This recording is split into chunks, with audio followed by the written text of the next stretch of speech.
Hey, welcome back to another Saturday Elite 5 Minutes with me, Bev. I'm still in Marrakesh, so I'm recording this from the lovely teepee that's in our villa, just in case you're wondering what the surroundings were.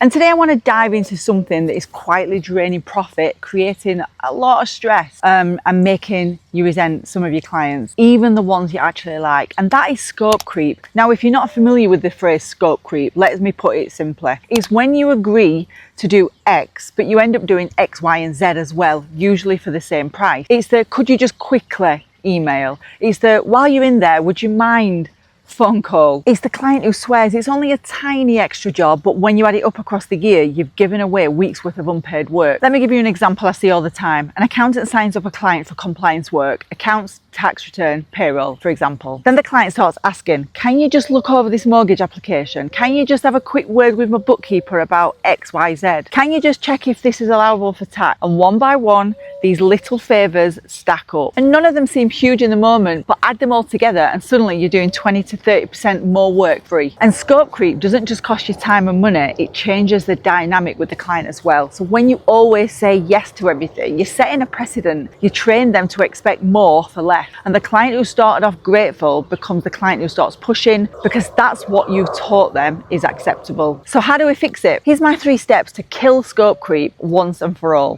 Number 1, define and document the scope up front. Don't just say, I'll do your accounts. Spell it out. List exactly what's included in the service, how often, and in what format.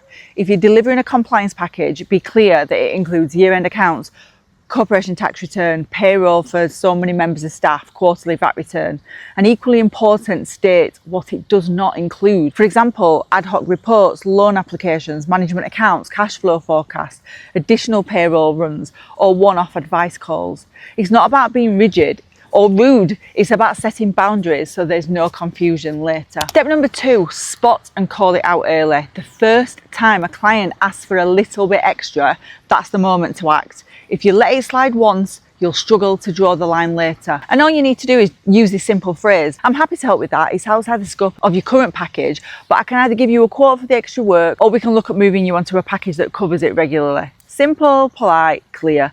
You're not saying no, you're not saying no, you're saying yes, but at a price. And most clients respect that, and most clients respect you more for drawing that line. Step 3 is create a process for upselling. Scope creep is only a problem if you give it away for free. If you turn those extras into billable upsells, suddenly it's no longer a drain, it's extra profit. So for example, mortgage reference letters, £150 each. Extra pay runs, £25 per run. Quarterly advisory call included in your growth package, for example.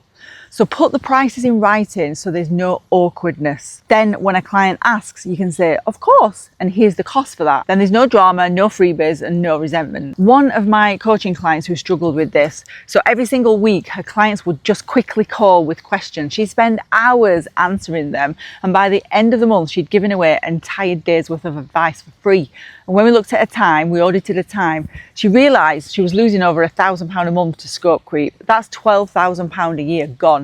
And that was just one client. So once we implemented a simple system where every advice call beyond a certain limit was billed, guess what happened? Half the clients stopped calling with the little stuff. The other half happily paid, and a profit margin jumped without her working an extra hour. And that's the power of controlling your scope. So the mindset shift I want you to take away today is every little freebie you give away is actually time you're stealing from yourself, your business, and your family. Because let's be honest, that half an hour you spent writing that unpaid letter, you could have spent that half an hour improving your systems, creating content, or sitting with your kids or your dogs. So the question is, who do you want to give your free time to? A client who undervalues you, or yourself and the people who matter most to you? So here's your action step for this week. Number 1, review your current client base. What are you doing extras for free?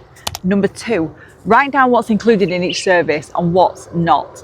Number 3, decide on prices for the common extras that you're asked for. Number 4, create a simple script so you feel confident saying yes, and here's the cost. Do this and I guarantee you'll instantly claw back hours and add profit without needing a single new client. So remember this, scope creep only exists if you let it. Boundaries create respect, respect creates value, and value creates profit. So stop letting scope creep steal from you. Well, that's your Saturday Elite 5 Minutes with me, Bev, for this week. Now go and put those boundaries in place and watch how quickly your profit improves.